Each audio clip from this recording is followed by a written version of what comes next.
Hi, I'm Don Palmer with the U.S. Election Assistance Commission. I'm joined by Ada County Clerk Trent Tripple, Ada County Elections Director Saul Seyler, and Civera CEO and Senior Software Engineer Adam Friedman. So today we're going to discuss the office's use of Ballot Verifier, which allows the public to explore a wide range of county elections data, including ballot images and cast vote records. I want to thank all of our guests for being here today. Thank you for having us. This is great. I obviously wanted to talk to you when I started hearing about this, and I've been reading it from afar in the newspapers, and I hope to be able to visit soon and get a full briefing, but this is for the public. And let's talk a little bit about how did the idea of Ballot Verifier come about, and then what made you decide to invest in your time, energy, and resources into a project like this? Well, I'll start off a couple years ago.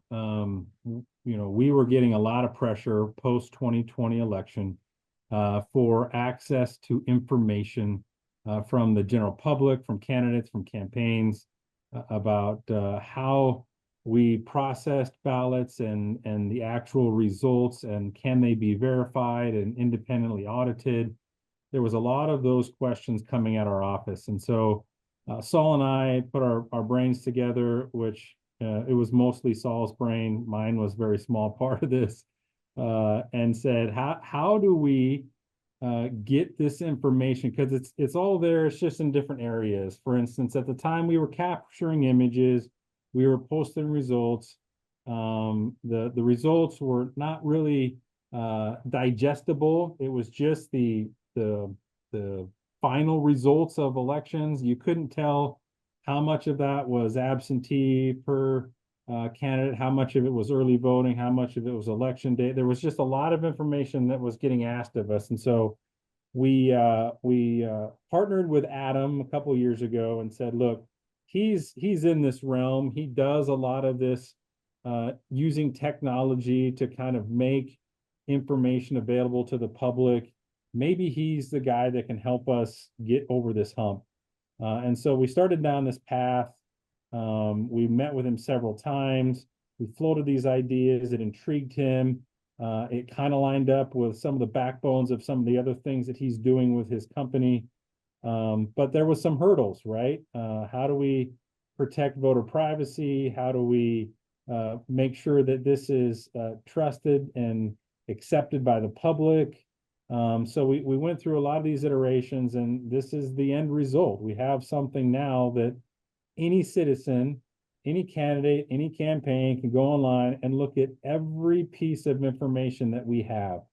Every ballot image, how every single one of those ballot images was counted with our tabulating software, and they can digest it in a way that is super easy to see.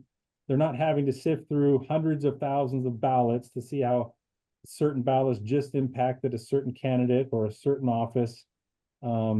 It's the next step, I think the next big step in allowing the public to trust us, because we're putting everything we have out there, and now they have access to it. There's no hurdles.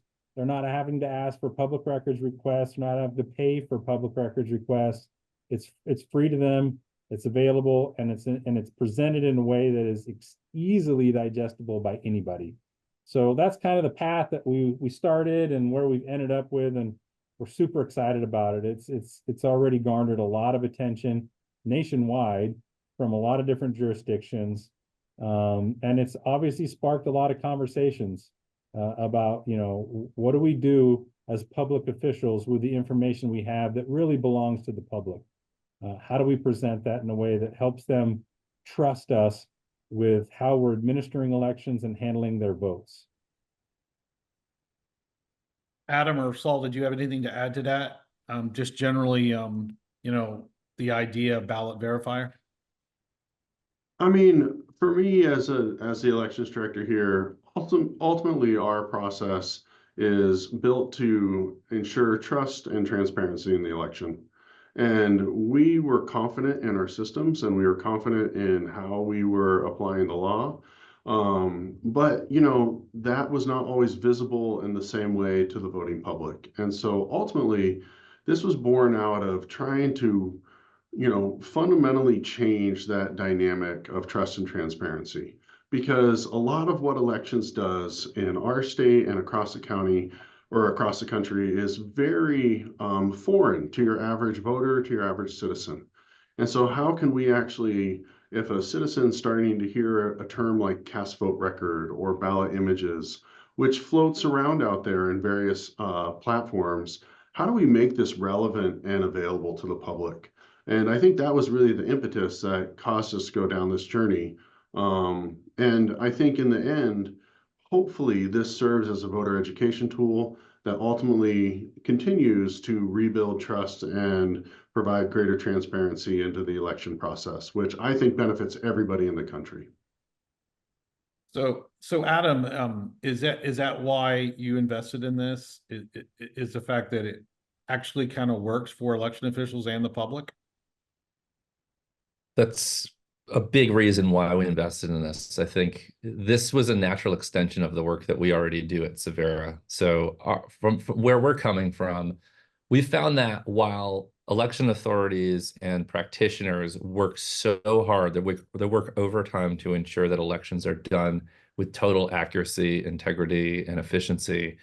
One thing that we found lacking across the board is really strong reporting functions for the public to really see at the most granular and most searchable level those results. Yes, there's election net reporting dashboards for the kind of 1 to 2 to 3 weeks of excitement when people want those immediate results. But long term, there isn't a lot of really great long-term evergreen infrastructure that creates really civic intelligence widely available that people can search and research and analyze as needed, and journalists and others can really take advantage of that to provide more insights into the health of our democracy. And that's where Civera developed our unique platform called Election Stats, which is up, it's live in 8 states, and there's 2 additional US states coming this year. So we've partnered with states on that, and the Ballot Verifier fits in because it's a natural extension of the searchable historical long-term election results storage and reporting that Civera has already developed for these authorities. So where the ballot verifier comes in is that it extends that the precinct level reporting data with the ground truth of the actual marked ballots and the cast vote records to add yet another level of kind of ballot level verification to that same data. So let's talk a little bit about the public who's going to see this, and election officials who might use it, or just stakeholders. Give us a little bit of a sense of the interactive nature of the data and what someone might use Ballot Verifier specifically for. Adam, why don't you show him your screen and walk through it? And that I think that's probably the best way to approach this. Let's take a look. So this is the deployment of it. And I want to highlight that about less than a month after we launched this with Ada County in April of 2024, we were written up in the national magazine Wired. And I think this speaks to your question, Don, which is, what is this for and what is a function and where does it really fit into today's political climate? This is kind of an example of how there's a lot of distrust out there, as we all know. There's election clerks getting harassed and really threatened from some election integrity groups. Many of them are well-meaning, and then there's this kind of fringe element that's kind of destructive. But one thing that really fuels the flames of this divisiveness and this vitriol that's in the climate right now is the lack of ground truth and the inability for people to access the ground truth. And when there's kind of this dark black box of people's knowledge, that's when they fill in the blanks with all sort of speculative theories that are invariably almost always inaccurate and destructive. And so with the ballot verifier, the kind of marquee that I like to use with this is that we're turning what people perceive as a black box into a glass box. And so if we dive into the experience, this is the launched live site for Ada County. So this has been up since about April of this year. And this allows the user very interactively to choose an election that they want to inspect. And once they choose that election, they get into a search results page, which uses the Civera's election stats search and filter technology. If they want to, they can peel back that election event, and now they're searching multiple years, multiple elections of past results. But the real power of the ballot verifier is not merely these contest cards that show every single contest according to your filtering. It's this, it's the ballot gallery below. So the ballot gallery is one of the key ways that a user can verify the results. So in every search that the user does, let's go back to that May primary election, you'll see that the ballot gallery and the cast records inside will change because it's corresponding exactly to the unique search and filter options that I'm choosing as a user. So if I narrow this down further and only look at, say, state representative, you'll see that the cast vote record number is decreasing accordingly. Let's say I select a couple of districts and I'm narrowing it down further. I only want to look at 3 districts for state rep, and you'll see there's about 13,000. So what's happening is every single search is showing every ballot that the contests in my search appear on, and nothing more, nothing less. Now, once that's happening, the user can then click on any item in this gallery and even download the entire set of materials. And they have the ability now to see the actual marked ballot from whatever went into the precinct scanner side by side with the cast vote record, which is, of course, the readout of that scanner itself. They can verify for themselves that every single marking for every single contest on every single ballot translated to what was expected from the machine. And they can paginate through that gallery and continue to look through and verify that accordingly. They can flip the page over on the ballot. If it's a 2 or 3 page ballot, they can do that to see the entire set of contests. They can even see a more machine readable form of the cast vote record if they wanted to do their own processing and analysis and using their own computer to do their own recount, or they can do a manual recount on their own. These, of course, are not legally binding in any way. It would be something that someone could do, any third party could do from their living room. The second way users, go ahead. No, go ahead. Go ahead. You had something else to show. Yeah, the second way a user can verify results is not merely this atomic ballot by ballot level, but also by the aggregational level of every contest. So the totals that you see here are generated straight from those cast vote records. The Civera system, which is wholly divorced from the internal voting and tabulation system of Ada County, it lives on our own, so it's kind of a useful third-party check on the results. The Civera system takes those cast vote records and runs its own live tabulation of those records. That's where these numbers are generated. Then our proofreading staff will look at these totals, check it against the official source, and if those match, we have our verified shield. So that's the second way that users can verify the results. They can see the live tabulated results from the CVRs in our inventory, along with the record of the official report or the canvas produced by the county at the time of that election. And so they, for themselves, can check the numbers against both sources. And so then they know that this inventory of ballots is complete and accurate going forward. Adam, will you also show him the vote channels? Absolutely. So there's a couple ways to look at vote channels here. In a search result, as a user, there's options to do advanced filtering. And one of those options is, hey, only want to see the vote counts that go through the vote channel or the vote type of vote by mail only. Not interested in election day or in early. I can choose one or the other and actually analyze the partial vote results just for that vote channel. And then when I'm within a contest, I can do the same thing on a contest by contest basis, looking at the granular drill down results, flipping this toggle that will break down those results accordingly by vote channel or vote type. Vote by mail or absentee, as it's called, election day voting, early voting, and whatever the jurisdiction has, the software can adapt to that specific data structure for that jurisdiction. But when the user does that, the user also has the ability to filter by the ballots themselves. So if they want to say, hey, I want to scrutinize or inspect the ballots only that came through the mail, I just did that filter in one click. and I see now the partial results of ballots that were only the ones sent by mail. I can also look at specific precincts. If I want to inspect, let's say precinct 1503, now I'm looking at a few hundred ballots that went through that precinct. And I think ultimately one of the powers of this tool is, we've talked a lot about transparency, but there's also been a level of distrust around voting equipment in the country and how things are actually being read and how they're translating into results. And this really kind of peels that fog away and actually shows that a system is actually recording someone's votes properly. Because that's always been a question. How does this work on the back end? And this allows someone to drill down into any vote channel, as was mentioned, and even look at your own precinct. You can look at your precinct and how that was voted and ensure that the machine read it correctly, because there has been confusion around that. And this is a way to ensure that anyone can go on and take a look at that and see that the results are actually the result of the hand marking by the individual. It's accurate, it's being read correctly, and there's no reason to distrust that. And so we feel that is a major step forward.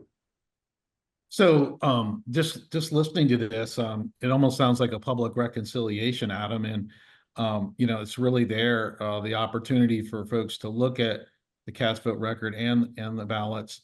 And you mentioned, Saul, that you've had some initially good feedback. I mean, it sounds like it. What evidence have you had with the public in Ada County, for example? And I know there's some other counties and states that are using some of the technology.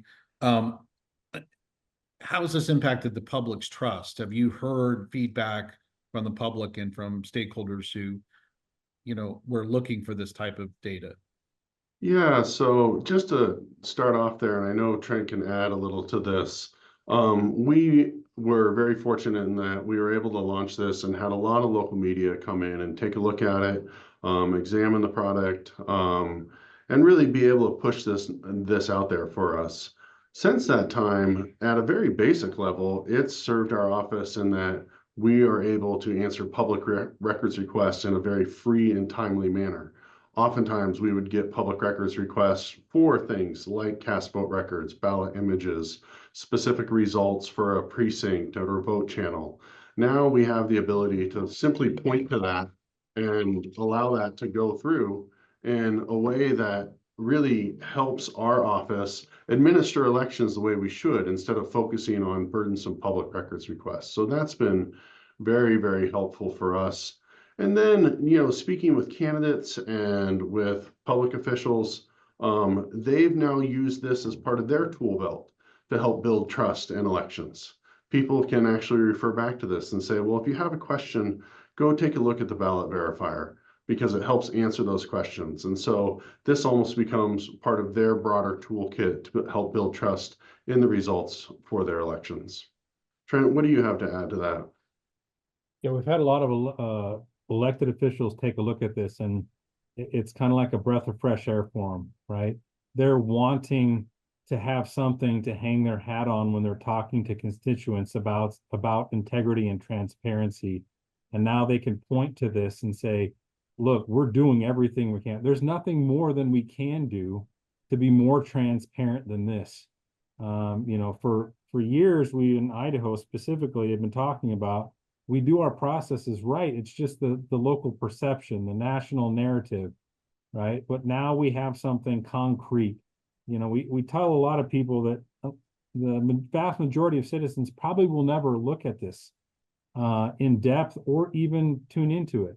But the fact that it exists gives them confidence, gives them trust that we're not hiding anything. We're not trying to block the public from seeing our processes or what goes into calculating our results. It's out there, and they now know that if they needed to, they could go in and challenge us or look at us or audit us or inspect us. This is not a thing that Saul and I on election night are like super this doesn't bring us a lot of happiness thinking about throwing everything that we have over the fence to Adam and going, tell us where we screwed up, right? That's not human nature. Doesn't go, this is an exciting time for us, right? But we know that we have to do that in order to build trust. The thing that I've seen more than anything, Commissioner Palmer, is that as Saul and I have gone through this process, we now look at our administration of elections very closely, because we know at the end of the day, everybody in the world is going to be able to look at our results down to the minutia detail and criticize us. And so everything that we do in the office now is like, okay, realize this is going to be seen by everybody. And it doesn't necessarily change what we've done. It just brings a heightened awareness for election administrators to go, hey, I need to make sure I'm doing things correctly. One of the Well, biggest things that I saw is one of our staunchest, not critiquers by per se, but an individual that often wanted to challenge what we were doing and the processes and all that. We brought them in on this development and said, hey, what do you want to see? What is lacking? What do you need to be able to talk to the folks that you talk to and show them that there's nothing here, right?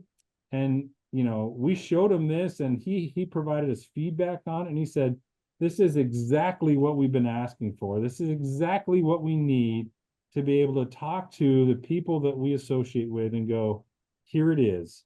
You can look at everything that you want to look at and validate what's happening in elections administration. So I think that's the biggest one. When we can get people like that on board with this, that tells me that we're doing something right and we're moving in the right direction. So Can I add? you go ahead. Go ahead.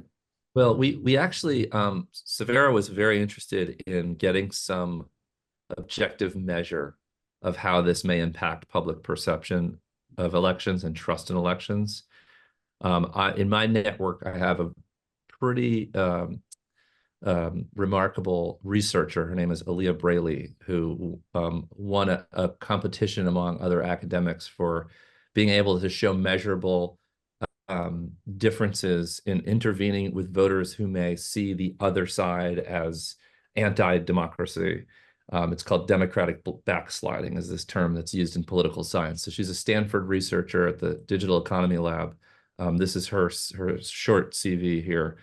And we worked with her, and she was able to develop a public opinion poll that actually really targeted voters who are susceptible to the fear, uncertainty, and doubt campaigns of some of the integrity folks in the landscape.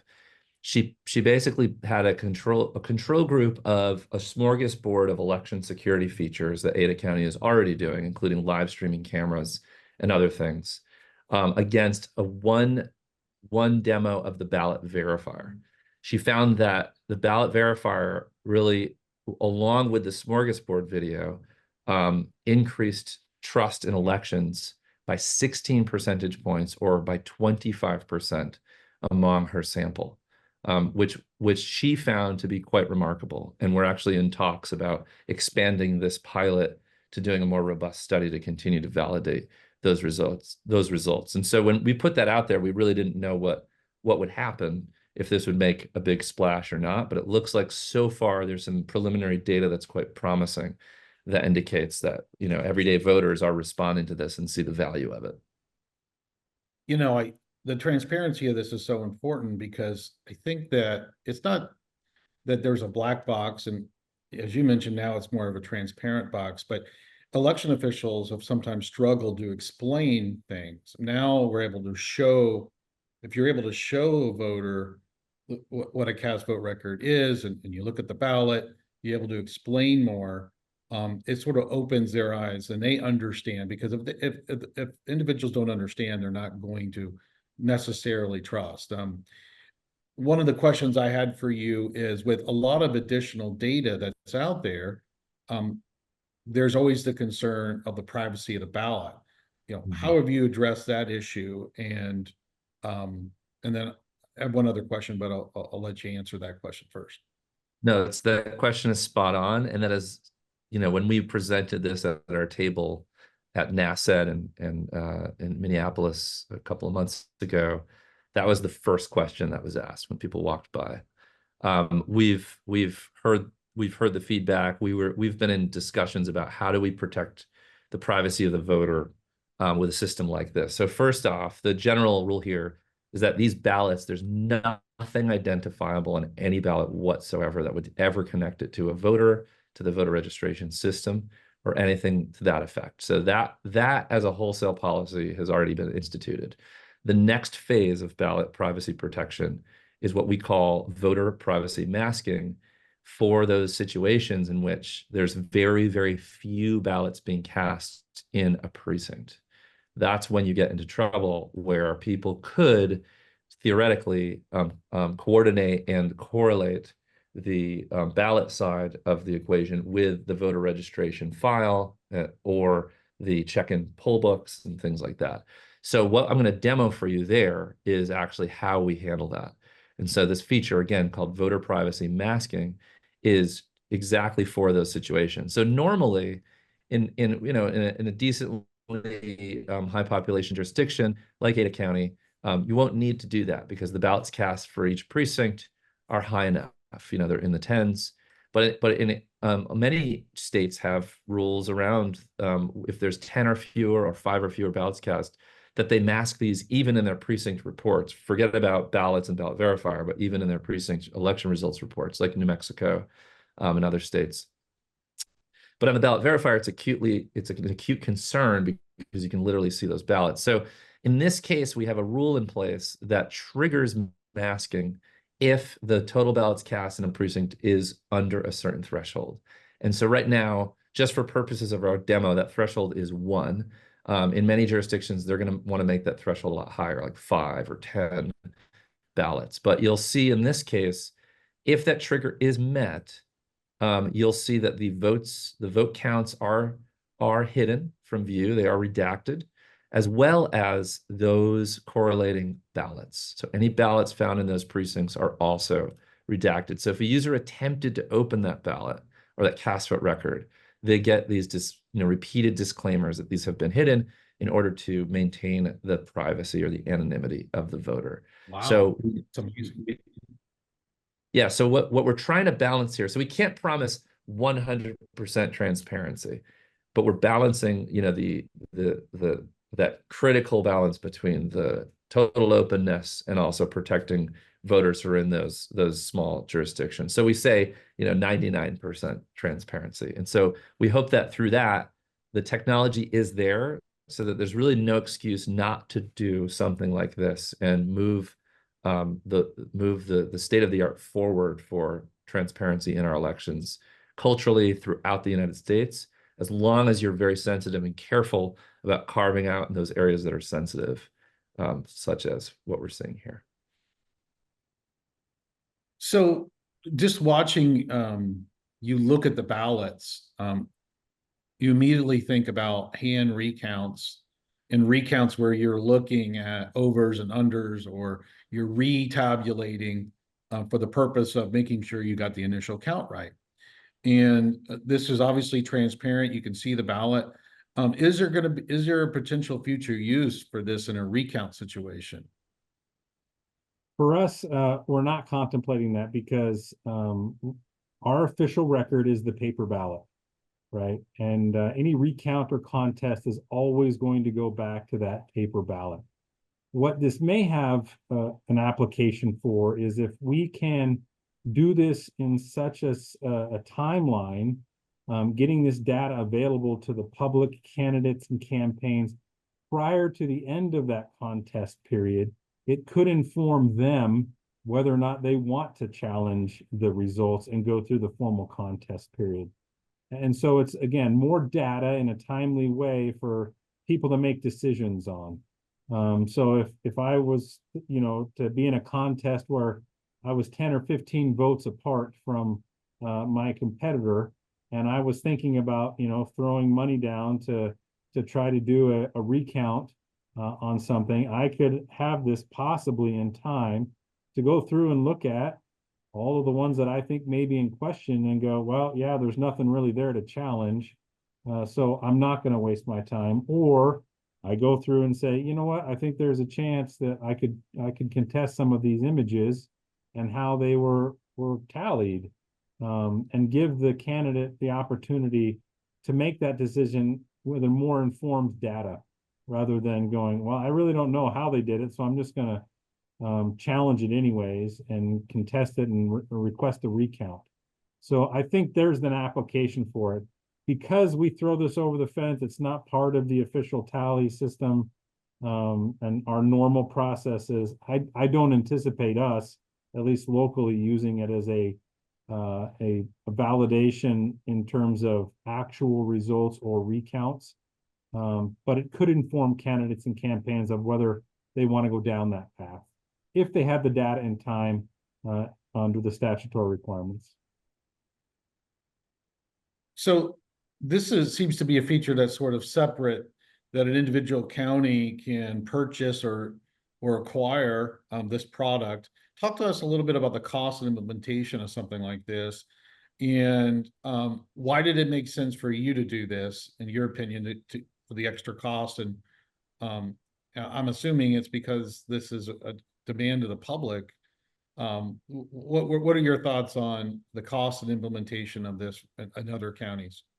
There's a couple considerations that we looked at. One is the workload that we were putting towards responding to inquiries about this type of data. But that was really secondary. Our primary thing is there was a need, there was a desire for this information to be out there and accessible. And as a government official, we wanted to respond to that. This is the public's data, and we want to make it as easy and as accessible as possible to the public.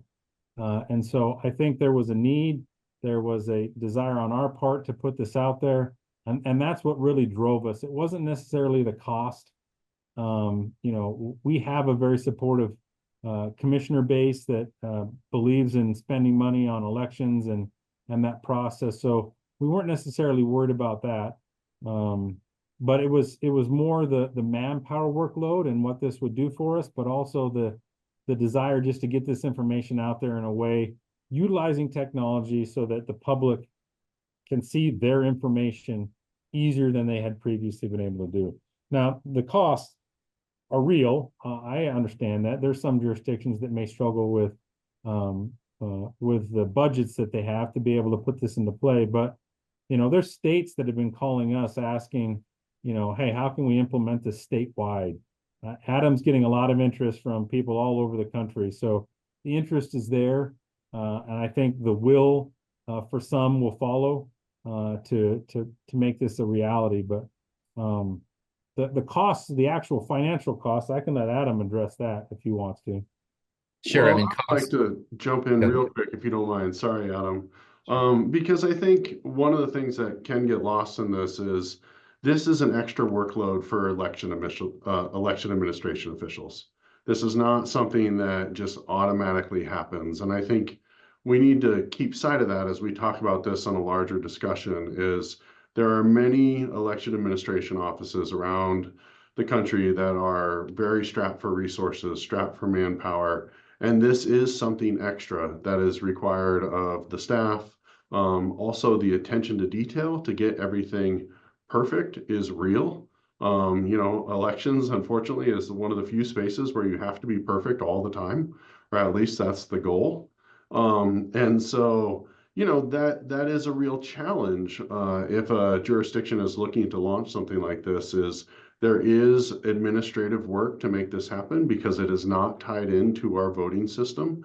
We have to extract all that data, get all that data over to Adam and his team in a timely manner. And so while there is an annual fiscal cost, you know, there's also just that cost of staff and labor hours that I think need to be taken into account when you're deploying something like this. Now, that being said, it is offset by the fact that we're not answering as many public records requests. We're not getting as many just queries about process into the office. And so once you balance those things out, I think it's a net positive. But if jurisdictions are considering this, they need to be eyes wide open about the additional work that it takes to be able to deploy something like this, because it's real. Well, I want to thank you all for talking to the listeners of EAC on the Ballot Verifier and letting us spread the word on this new sort of concept and technology. I want to thank you for joining us today. Any final words on sort of what your hope is and to improve voter confidence on this product? I think my biggest desire is for the conversations around the dinner table to be more focused on the quality and effectiveness of candidates and less on the quality and effectiveness of the process that's going in to elect those candidates. I think it's a waste of time for us to be constantly questioning something that really is working properly. And this really is an effort to redirect that conversation. We want people to trust that the people that are elected to office were there duly elected and that they can trust the process.